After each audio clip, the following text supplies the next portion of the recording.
Vy mi chcete povedať, že sedíte tu v tomto štúdiu nepripravená a ste ani na portáli právnych predpisov nečítali predbežnú informáciu? Predbežná informácia je už vonku. A nič z toho, čo hovoríte, tam nie je. Pán Kaliňák. Je alebo nie je? Videli ste ju alebo nevideli? Jedna To znamená, že ideme ešte raz, lebo pani poslankyňa evidentne to nepozrela, lebo to interpretuje nejak ináč.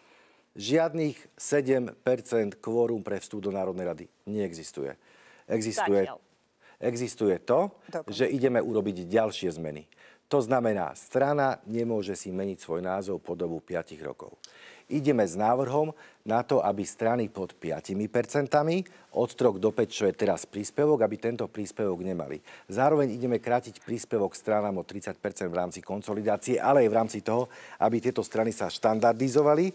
A ďalšia z vecí, ktorá sa týka zvýšenia kaucie. Náš návrh je na 50 000, kaucia je teraz 17 000, preto tvrdím, že ideme štandardným legislatívnym konaním, aby sme mohli v auguste tento materiál predložiť a výsledkom predloženého materiálu bude diskusia s každým, kto si uplatí pripomienky.